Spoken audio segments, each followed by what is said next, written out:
It was a century in turmoil. Over 100 years of war, the land was ravaged. The monarch was little more than a figurehead, and military leaders held a tight grip on power. Families are torn apart, and rival clans dream of the day they might be the ones to reunite the kingdom under their rule. Except this isn't medieval Japan or ancient China, it's Norway.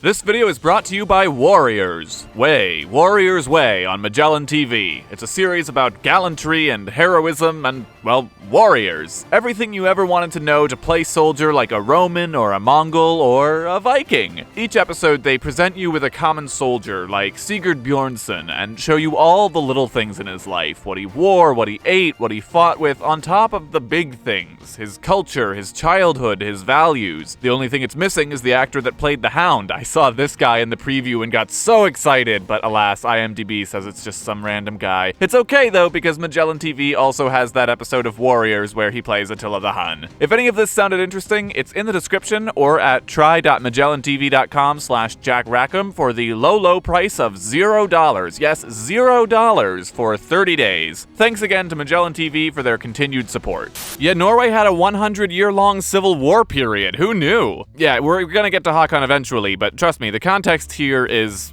I mean, let's be honest, it's not that necessary, but it's too funny to ignore. Okay, so the year is 1120 something, right? Norway has one king, all is well and good, but it should be noted that the official rules for succession in Norway were, shall we say, primed for disaster. Every single son, legitimate or not, equal claim to the throne. So Sigurd was sharing the throne with his brothers Øystein and Olav, but both died childless, so hey, crisis averted. He can pass the crown to the next generation and let them duke it out. Until one day, out of the blue, this random Irish dude comes knocking on the king's door.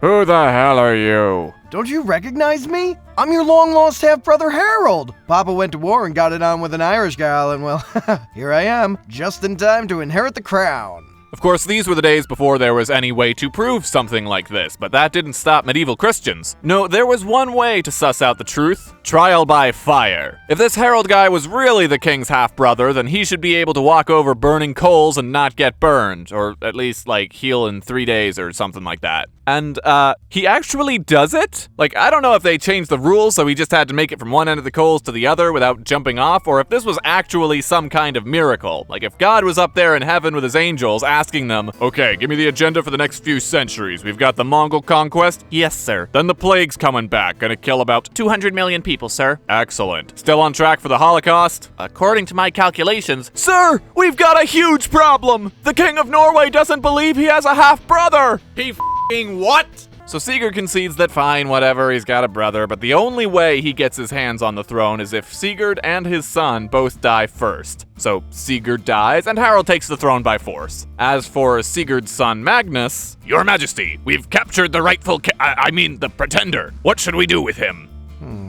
I'll be gracious enough to spare him, but we need a way to make sure he'll never be eligible for the throne again. For sure. We could castrate him, or blind him, or mutilate him, or just send him to a monastery. ¿Por qué no todas? So they mutilated him, and blinded him, and castrated him, and sent him to a monastery. So, okay, it was messy, but hey, Norway has one king. Until... Who the hell are you? You don't recognize me? I'm your long-lost half-brother Sigurd. Sure, I'll set up a special trial by fire just for you. Oh, no need. I already went through a trial by fire in Denmark, so I'm legit. Okay, buddy. King Harald sends him packing, but it doesn't matter because Sigurd murders Harald in his sleep and makes himself king. And everybody was okay with that. Kidding. There's another civil war! Harald's two sons on one side, Sigurd on the other with his unexpected ally, Magnus the Blind. Magnus is killed in battle because he is blind, and Sigurd gets captured and tortured to death. So, all is well and good because once again, there's one king in Norway. Wait, there's still two. That can't be good. Wait, no, make that 3 because their long-lost half-brother Øystein comes sailing in from the west, and he takes a third of the kingdom. They just give it to him. Good God, is this what things were like before the internet? You just said things that no one could prove wrong, so they all just believed you? Well, if the kingdom wasn't big enough for 2, it definitely ain't big enough for 3, and 2 of the brothers team up to remove the 3rd. No, not the strange man who appeared out of nowhere to claim over 30% of Norway. He and Sigurd Munn actually team up to get rid of Inga. Or at least that's what Inga claims, because he killed Sigurd first, and then he and the strange man from across the sea try to pretend that didn't just happen. But fratricide is a lot like cheating. If you catch somebody doing it, you're not just gonna unsee it. Inga and Øystein go to war, Inga wins, all is well, there's one king in Norway. Except for Inga's nephew. And this is the point where the Civil War period really stops being about the kings. His nephew was a child. This kid wasn't claiming the throne for himself. It was a bunch of people who were pissed off at Inga for all the regicide who needed a prop. Likewise, those guys finally kill Inga, and so his followers make their leader a 5-year-old. And he's not even the son of a king. He's the OG Sigurd's grandson through his daughter, who married the guy who's now in charge of the Make My Son the New King party. And hey, for what it's worth, he followed through on his campaign promises. His son did indeed become king. At least at this point, the 2 sides get names. First, you've got the Birkebeiner. They were named for being so poor they wore birch bark instead of shoes. They rose up in revolt against this 5-year-old child king, and their first choice of ruler is the son of the mysterious drifter from the sea, who claimed to be the son of the mysterious drifter from Ireland, who claimed to be the son of the king. This guy, of course, is not to be confused with their next candidate, the mysterious drifter from the Faroe Islands. Who the hell are you? Why, I'm a traveler from the Faroe Islands who recently discovered I'm the long-lost grandson of the long-lost half-brother to the guy who was like a half a dozen kings ago.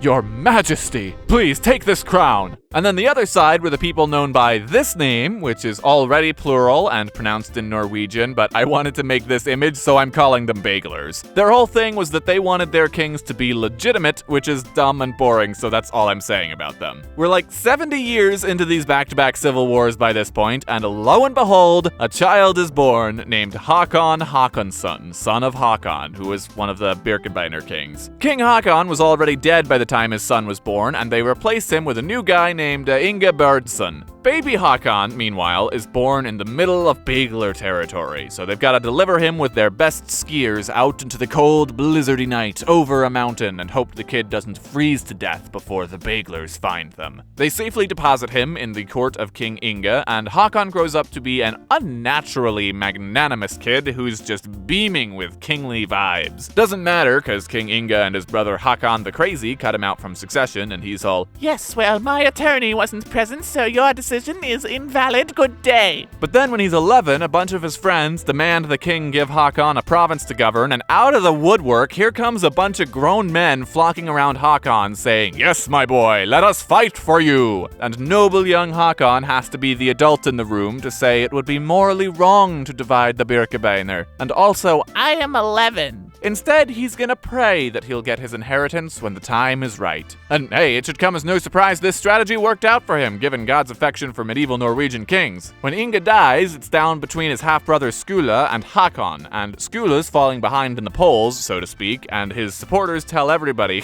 "Haakon, you know that kid's not really royalty, right?" He is too. Oh yeah, prove it.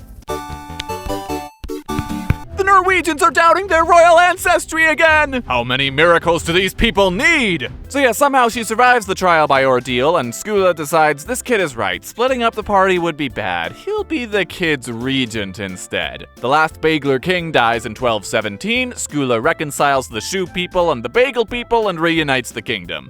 Uh-oh. What's the matter, Your Majesty? It's 1217, yeah? Calendar says the Civil War era doesn't end until 1240. That's weird. I mean, the Baglers are defeated. I don't know who I could possibly be fighting for 23 more years.